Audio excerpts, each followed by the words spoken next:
Fala galerinha do Geovisão, hoje aqui para trazer para vocês algumas questões de climatologia, questões de Enem, concurso e vestibular, beleza? Já estou aqui na primeira questão para a gente começar a resolver essa gama de exercícios aí, beleza? Vamos dar continuidade aqui, vamos começar aqui na primeira questão, uma questão do Enem de 2022, vamos lá então. Traz uma imagem, a questão traz uma imagem, a gente observa aqui e depois traz algumas perguntinhas. Vamos então observar a imagem, vou pegar a canetinha aqui para a gente começar. Está mostrando aqui no primeiro quadrinho uma área de vegetação, beleza? Está até escrito aqui, ó, cobertura natural do solo. Quando a gente tem uma cobertura natural do solo, pessoal, a gente já vai ver o quê? Que a evapotranspiração tem uma taxa elevada, o escoamento superficial é baixo porque a água da chuva ela cai e consegue infiltrar, ela não escorre rapidamente. Tem uma infiltração superficial boa e uma percolação profunda, que é o infiltramento dessa água até no subsolo. Então isso aqui tudo é devido a essa vegetação, essa cobertura natural do solo, que vai ajudar esse infiltramento da água aí. No quadrinho 2, a gente observa que já tem uma casa aqui, essa árvore que estava em cima aqui já saiu. Aqui já tem um dado que fala que 20% da superfície é impermeável. O que isso quer dizer, pessoal? Que com o começo dessas casas aqui, já vai ter o asfalto, os concretos, então isso tudo já vai fazer o quê? Fazer com que não haja infiltramento da água no solo. A gente observa que a evapotranspiração ela já acaba diminuindo, o escoamento superficial aumenta, né, porque a água vai bater nesse cimento, nesse asfalto, escorrer rapidamente, infiltração vai diminuir e a percolação também, que a água não vai conseguir infiltrar aí na superfície com facilidade. O terceiro quadrinho já não tem mais árvores, a gente já observa que 50% da superfície é impermeável já, muitas casas aqui a gente já pode observar, a evapotranspiração, né, já diminui também, o escoamento superficial aumenta, porque com o aumento com as chuvas, no caso aqui, o escoamento vai aumentar muito, porque não vai ter locais para essa água infiltrar.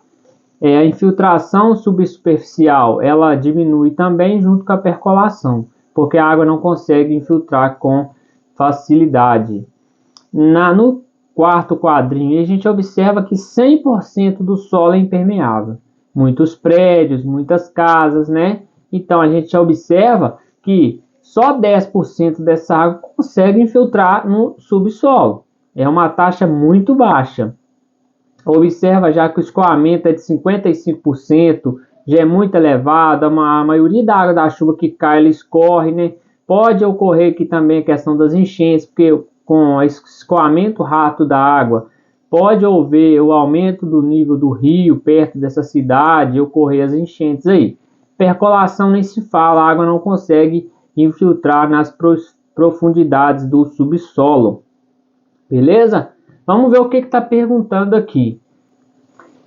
Vamos ver aqui, pessoal. A intensificação da ocupação urbana demonstrada afeta de forma imediata o quê? A intensificação da ocupação urbana que a gente viu vai afetar de forma imediata o quê? Vamos por eliminação para a gente fazer esse exercício com mais facilidade. A letra E, estrutura das rochas. Pessoal, não falou nada de estrutura de rocha aqui e também a ocupação urbana não vai influenciar. Letra E está incorreta. Letra D, tectônica das placas. Pessoal, não falou nada de placa tectônica, não tem nada a ver com placa tectônica, o que foi mostrado nas imagens. Padrão climático. É uma questão a se observar o padrão climático aqui. Vamos deixar entre parênteses aqui para a gente observar depois. Letra B, ciclo hidrológico. Tem muito a ver, hein? Vamos deixar em parênteses também. A letra A, nível altimétrico, também está correta, porque não tem nada a ver com a altimetria aqui, que é a altura. Somente os prédios altos aqui, mas não tem nada a ver com o que o exercício está perguntando e também o que foi mostrado na imagem. Vamos agora, olha essa B, ciclo hidrológico. Pessoal, se você tem uma chuva aqui nessa vegetação, nessa área, com vegetação, com cobertura natural, a água da chuva vai bater aqui no solo, vai conseguir infiltrar e não vai escorrer rápido. Então a gente vai ver que essa área aqui vai ter os lençóis freáticos abastecidos e o subsolo também. Com o aumento da urbanização, a gente percebeu que essa infiltração ela só está diminuindo. Se você não tem infiltração no subsolo, o que vai acontecer? Esses lençóis freáticos vai ficar cada vez menos abastecidos. Com isso, vai afetar o ciclo hidrológico. Então, a resposta correta é letra B. Beleza, pessoal? Letra B, ciclo hidrológico. Por que não poderia ser a letra C, padrão climático? Pessoal, quando você tem um aumento da urbanização, naquele local você vai ter o aumento da temperatura. Beleza? Vai ter as ilhas de calor. Mas você não vai conseguir alterar o padrão climático completamente daquela região. Por isso, não pode ser letra C. E aqui também está falando de imediato. De imediato vai afetar o ciclo hidrológico. Agora, se continuar com esse aumento das cidades, o aumento da poluição, aí sim pode alterar o padrão climático. Mas a pergunta está aqui que é o imediato. Beleza? Gabarito da questão, letra B. Compreendido, pessoal? Vamos agora para a questão de número 2. Pessoal, a questão de número 2 é uma questão do Enem de 2022. Está falando o seguinte: a interface clima-sociedade pode ser considerada, em termos de ajustamento, a extensão e aos modos como as sociedades funcionam em uma relação harmônica com seu clima. Está falando aqui como que ocorre, né, essa convivência do clima e sociedade.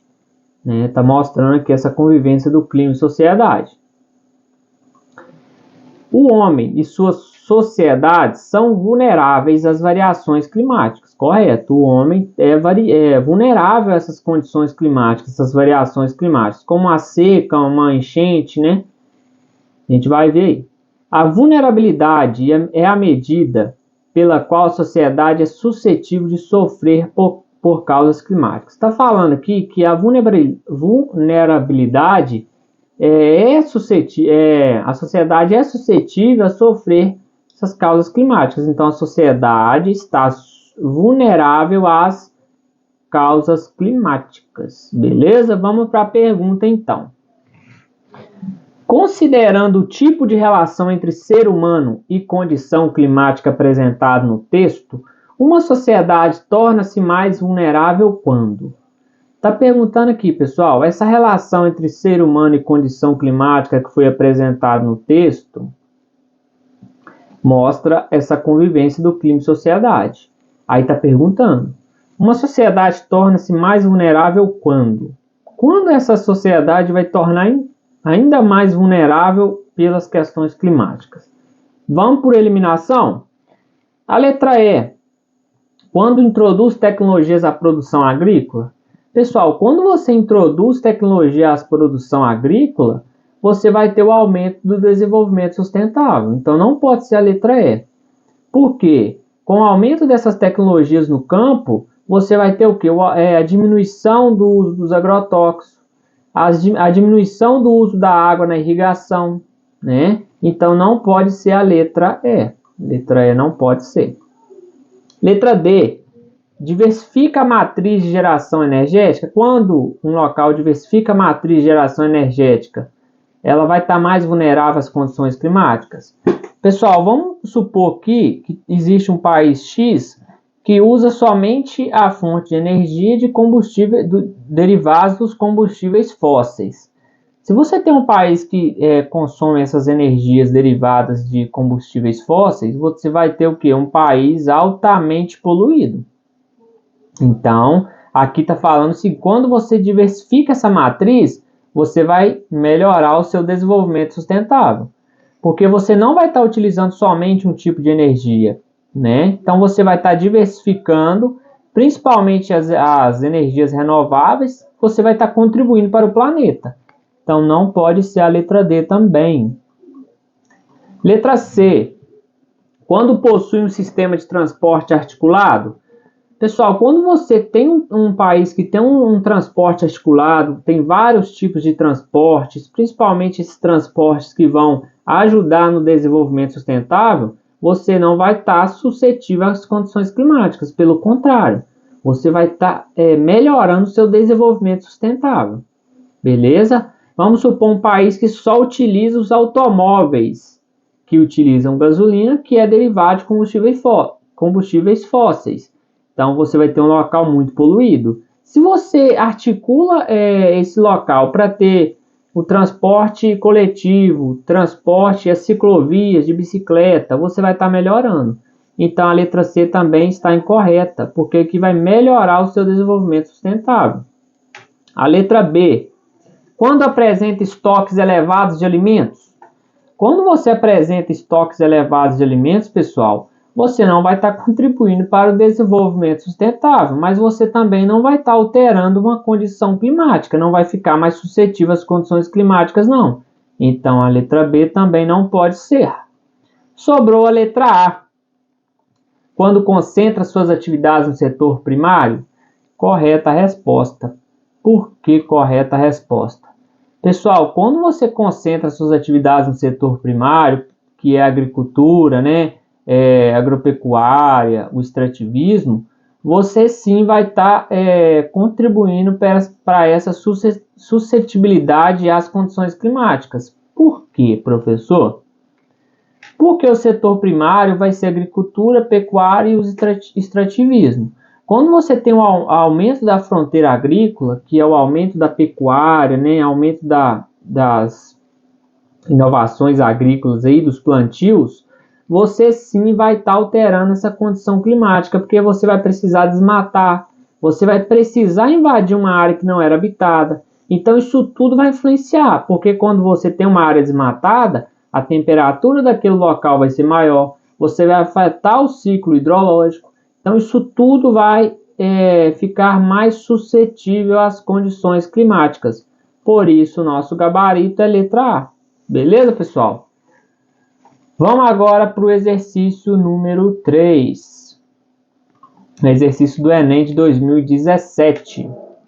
Está mostrando aqui um climograma. O que é um climograma, pessoal? Um climograma é um gráfico onde que mostra a temperatura daquele local e os índices pluviométricos, que são os índices de chuva, a quantidade de chuva daquele local. Aí a gente vai observar aqui, pessoal, que nos meses de janeiro e dezembro, a gente vai ter a queda da temperatura e também a queda do que? Dos índices pluviométricos. Então a gente já vai observar uma coisa.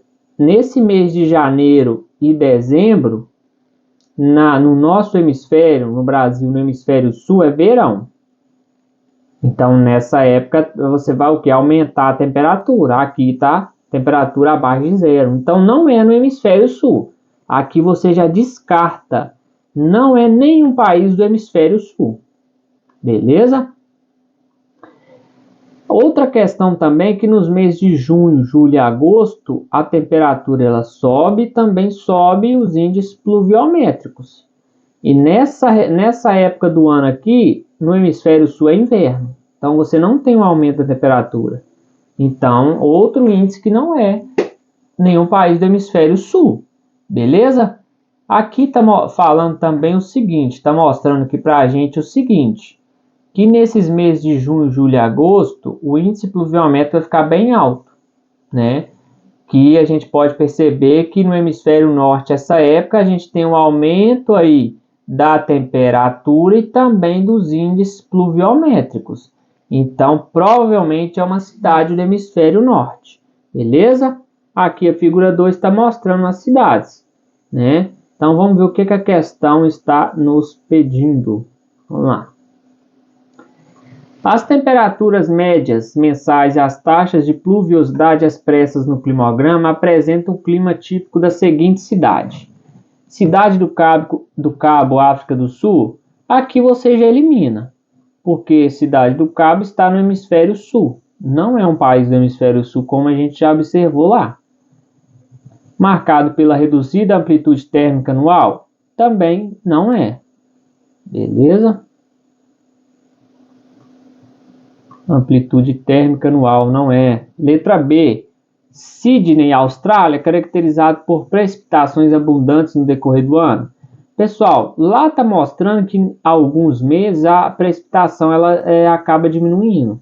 Então não vai ter chuva abundantes o ano todo. Então aqui você já elimina a letra B também. Letra C. Mumbai, na Índia, definido pelas chuvas monsônicas torrenciais. Vamos só relembrar o que é chuvas monsônicas. É aquela região onde você vai ter uma estação chuvosa de chuvas torrenciais e uma época do ano onde vai ser muito seco, um período que vai ser muito seco. E outra coisa, na Índia também não vai ter aquela temperatura negativa. Então você também já descarta a letra C. Letra D. Barcelona, na Espanha, afetados por massas de ar seco. Pessoal, vamos deixar essa entre parênteses aqui para a gente fazer a análise. E a letra E. Moscou, na Rússia, influenciado pela localização geográfica em alta latitude.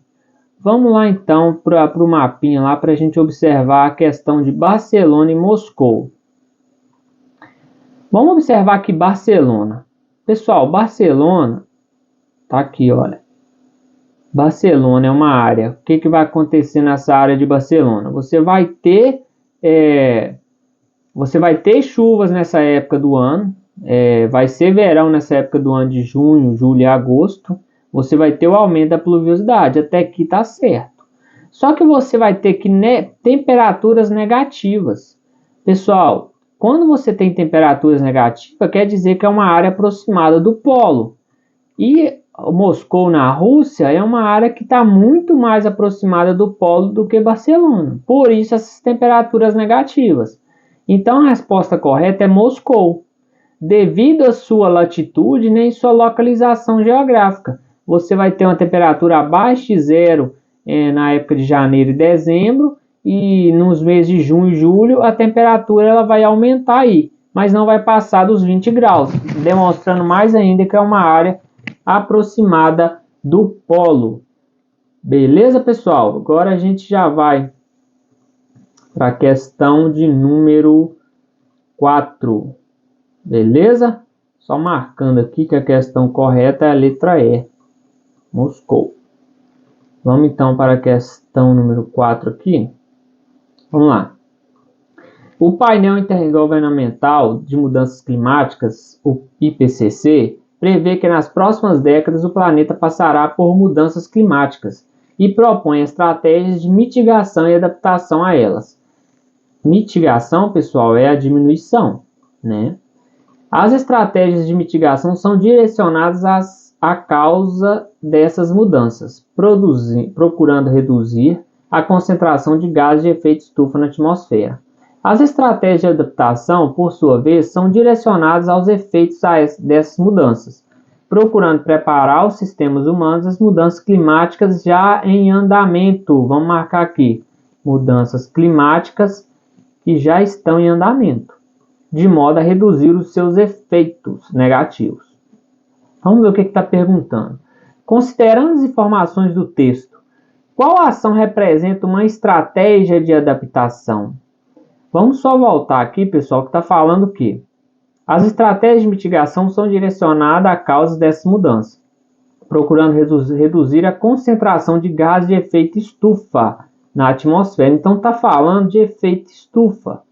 Essa adaptação, essa diminuição dos gases de efeito estufa, né, que vai gerar essas mudanças climáticas que já estão em andamento.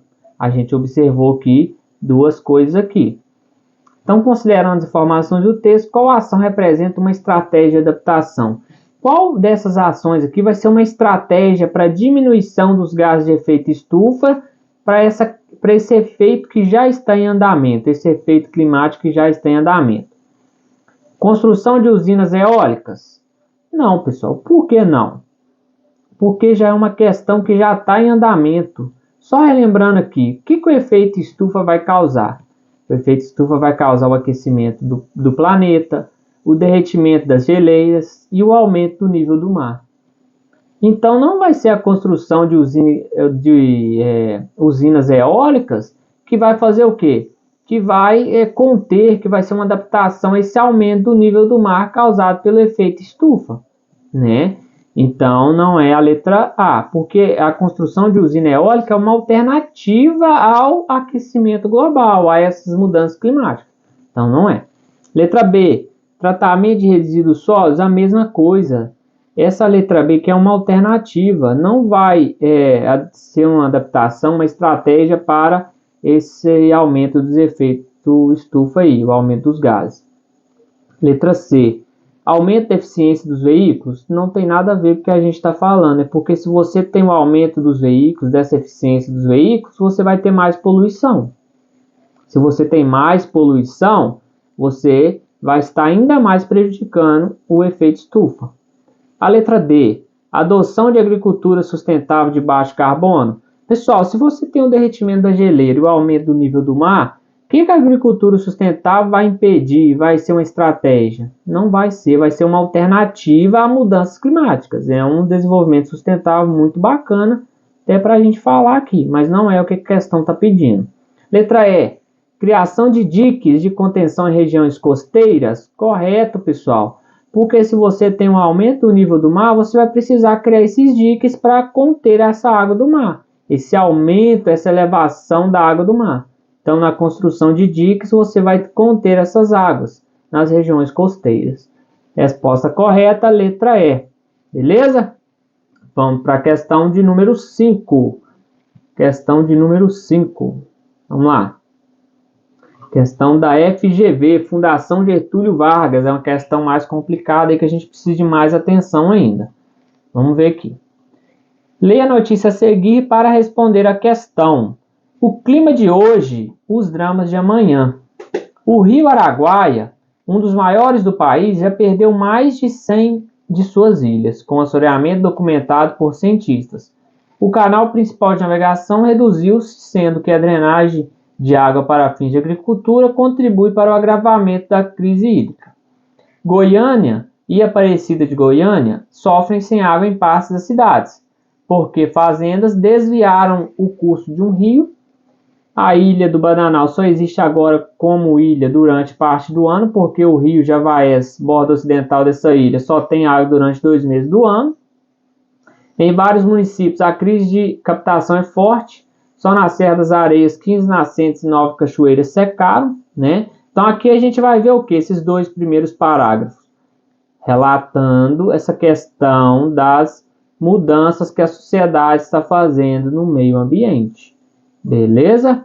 Consequentemente, fazendo essa alteração no clima, essas condições climáticas aí, fazendo essa alteração. Estudo recente do painel do clima IPCC, publicado na revista Nature, atualizou a correlação entre volumes de emissão de gases de efeito estufa e aumentos da temperatura média da Terra até o fim do século.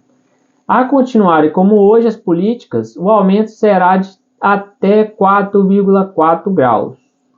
Mesmo que os países cumpram os compromissos voluntários assumidos no passado, o aumento ficaria em torno de 3,8. Então, mesmo que a sociedade cumpra esses papéis, né, que foram assumidos no passado, como o protocolo de Kyoto, né, outros órgãos aí que assumiram essa responsabilidade de diminuir a emissão de gases, a temperatura ela vai subir até 3,8 graus, mesmo com essa diminuição.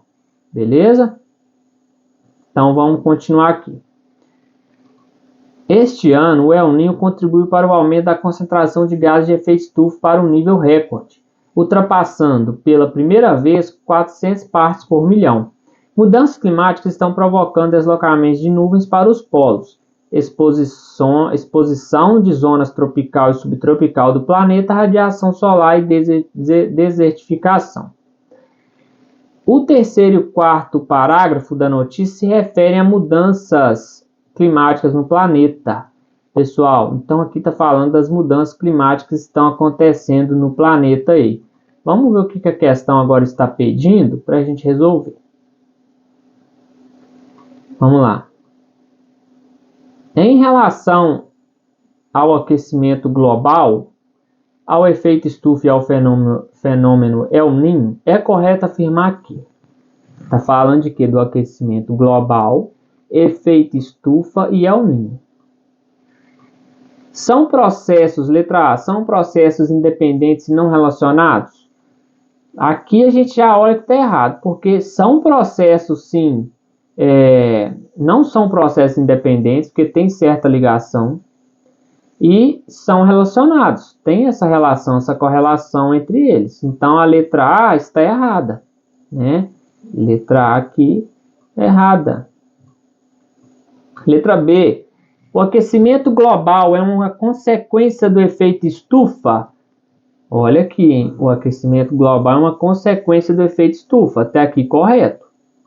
O aquecimento global é uma consequência do efeito estufa, porque com o aumento do efeito estufa, os raios solares vão incidir com mais força no nosso planeta, fazendo que a temperatura global aumente, que por sua vez é intensificado com maior emissão de alguns gases, agravado pela ação do El Niño. Pessoal, só lembrando que o El Niño é um fenômeno climático natural que vai ocorrer no Oceano Pacífico com o aquecimento anormal das águas, é um fenômeno natural. Só que aqui está falando, ó, e é intensificado com maior emissão de alguns gases e agravado pela ação do El Niño. Agravado pela ação do El Niño. Quanto a maior concentração desses gases, gases estufa na atmosfera. Pessoal, a resposta correta então é letra B. Por que letra B? O aquecimento global é uma consequência do efeito estufa, como eu falei, até aqui já estava correto, que por sua vez é intensificado com a maior emissão de alguns gases e é agravado pela ação do El Niño. Não falou que o El Niño é a consequência do efeito estufa, mas assim é agravado. É um fenômeno que vai agravar essas consequências. Então a resposta correta é letra B. Beleza, pessoal? Vamos ver a letra C, a D e a E, por que elas estão erradas. Letra C. O El Niño é um fenômeno decorrente do efeito estufa? Aqui já está errado. Como eu já falei até na questão B aqui, o El Niño é um fenômeno natural, não é decorrente do efeito estufa. Então a letra C está errada. Letra D. A intensificação do efeito estufa é essencial na manutenção de um clima adequado para a preservação da biodiversidade do planeta? Errado, pessoal. A intensificação desse efeito estufa não vai ser essencial na manutenção do clima adequado, e sim vai prejudicar o clima do planeta, e principalmente prejudicar também toda a biodiversidade. Letra D, resposta incorreta. Letra E. São processos interdependentes e relacionados. Interdependentes e relacionados, uma vez que são gerados diretamente pela emissão de gases poluentes que destroem as camadas atmosféricas superiores, tais como o do ozônio, responsáveis pela dissipação do calor. Pessoal, aqui está generalizando, falando que os três são gerados diretamente pela emissão de gases poluentes. E não, o El Niño é um fenômeno natural. Letra E também, resposta incorreta. Beleza, pessoal? A gente vai ficando por aqui, no final de mais um vídeo. Quero pedir a contribuição de você com o seu gostei, com sua inscrição. Ative o sininho de notificação e sempre fique por dentro de mais conteúdos. Coloque nos comentários o conteúdo que você quer ver aqui no canal, né? Então, eu fico por aqui e peço a contribuição de vocês aí com sua inscrição e seu gostei. Valeu, pessoal! Até mais e tchau, tchau!